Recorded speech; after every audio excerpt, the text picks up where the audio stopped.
पाकिस्तान से जो सियासी पार्टियां हैं उनके सरबराहान यहाँ पर आए और तारुल कादिर साहब के वो मेहमान थे और वो मेज़बान थे और उनका मुतालबा क्या है कि जनाब शहबाज शरीफ इस्तीफ़ा दे। वो मेरे इस्तीफ़े के पीछे नहीं है, वो उनकी नज़र उसके ऊपर नहीं है।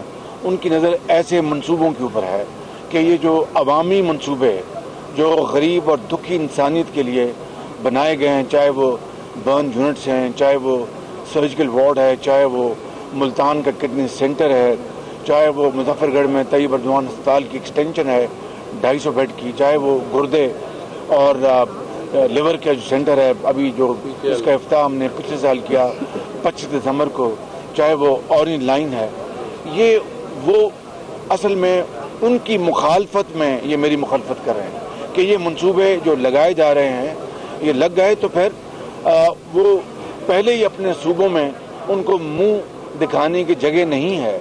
मैं कई मरतबा कह चुका हूँ कि जब पेशावर में आया तो हमने पेशावर में जाकर वहाँ पर ये नाटक नहीं रचाया, वहाँ पर धरने नहीं दिए, वहाँ पर हमने अपनी टीमें भिजवाई, डॉक्टर्स की टीमें गईं, डॉक्टर फैसल मसूद उनको लीड करे थे जिनकी अपॉइंटमेंट के लिए कई हफ्ते मरीजों को टाइम लेना पड़ता है। वो वहाँ पर कई दिन रहे, डॉक्टर्स थे, नर्सेज थे, अद्वियात थी और खान साहब खुद पहाड़ों पे चढ़े हुए थे। इसी तरीके से अपना यहाँ पर अद्वियात बड़ी आला क्वालिटी के अद्वियात यहाँ पर पंजाब में इसको दी जा रही हैं और गरीबों को फ्री यहाँ पर सीटी स्कैन्स अपने अस्पतालों में कायम किए जा रहे हैं और दर्जनों मोबाइल अस्पताल नए आ चुके हैं।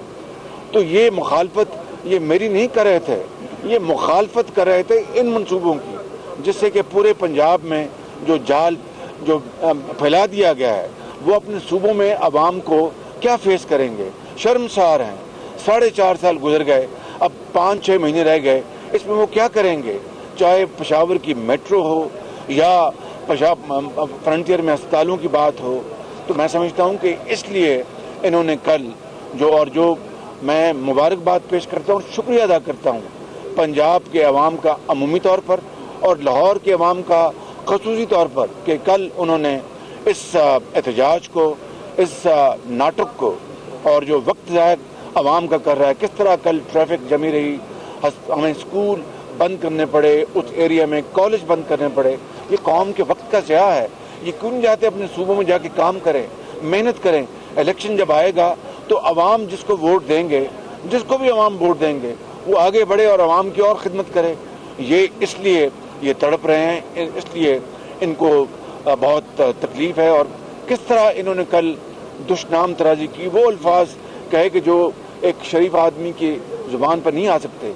इन गालियों का और दुश्नाम तराजी का जवाब हम सिर्फ मजीद खिदमत, मजीद अवामी खिदमत देंगे और इन लाइन को जल्द मुकम्मल करवाएंगे। कोशिश कर रहे हैं इन अस्पतालों को, सड़कों को, रिंग रोड लाहौर में बन चुका, बहावलपुर में अल्हम्दुलिल्लाह मैंने जाना है, वहाँ पर फील्ड क्लिनिक्स का इफ्ताह करना है, वहाँ पर बहुत नई वहाँ पर सड़कें बनाई गई हैं, बड़े मंसूबे वहाँ पर हमने जो एक नई वहाँ पर यूनिवर्सिटी बनाई है उसका मैंने विजिट करना है। मुल्तान जाना है, मैंने लिया जाना है, मैंने गुजरांवाला जाना है, वहाँ पर एक फ्लाईओवर का जाल बिछाया। एक ठहर जाए। तो ये हैं वो मंसूबे जिनकी ये मुखालफत कर रहे हैं मेरे इस्तीफे की आड़ में। तो मैं समझता हूँ कि इनको होश के नाखून लेने चाहिए और मैं एक मरतबा फिर अपनी तरफ से, अपनी पार्टी की तरफ से, अपने लीडर मियां नवाज शरीफ की तरफ से लाहौर के अवाम का शुक्रिया अदा करता हूँ कि कल उन्होंने इनके इस नाटक को मुकम्मल तौर पर रद्द कर दिया और मुस्तरद कर दिया। ऑपोजिशन तो सड़कों पे मुतालबा कर रही है आपके इस्तीफे का, लेकिन NAB is a part of government. NAB ने भी आपको 22 तारीख को बुला लिया है। आपका हमेशा ये क्लेम रहा है कि अगर एक की भी करप्शन निकल आए तो आप जवाब दें।